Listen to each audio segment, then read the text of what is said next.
Hey, welcome to today's mixing quick tip number 4, master bus processing.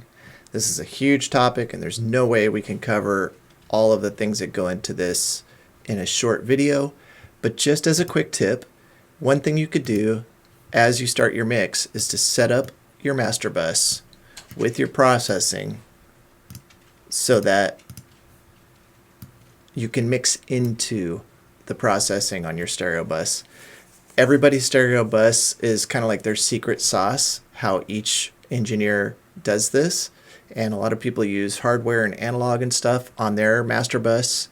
At school, we use the SSL console with the bus compressor, so I'm very familiar with it, and I like the UAD version a lot. Of course, I use this almost every time, the stereo ATR 102 on the master bus first, just to give it that tape saturation and to push into it a little harder and get it some warmth and fullness. And then just if I'm not going to do a mastering, if it's just for a video or something online and I'm not going to send this off, like a pro project to get mastered, I'll put a UAD precision limiter and go with the standard A and dial that in from there. So basically, before and after, here is a section with no master bus processing. Oh, you belong among the wildflowers. You belong somewhere close to me. Okay, and here it is with all the processing. Oh, you belong among the wildflowers.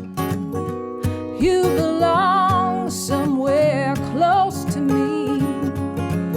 And I'll turn it off here, and then I'll turn it back on a couple times, and you can hear the differences. It takes a second for them to kick in, so deal with that.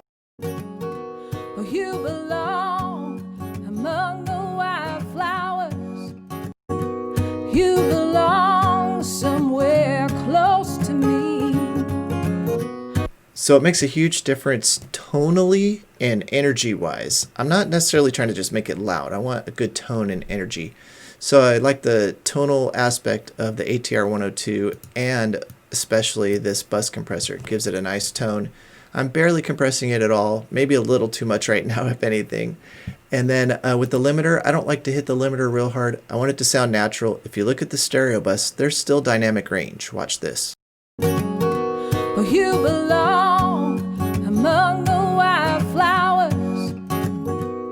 We have a pretty good dynamic range happening still. So that's how I like to do it. Some people like to limit it more or to compress it more or even less. So it's up to your individual taste, but this is the setup I like and the order I like is the ATR 102 into the bus compressor into a limiter as if it was coming from a tape machine into the console compressor and then into a limiting on the master bus of the console.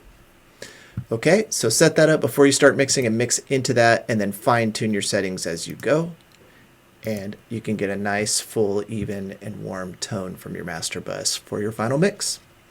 All right, if you like this mixing quick tip, check out my recording arts program at Butte College by visiting www.butte.edu/music.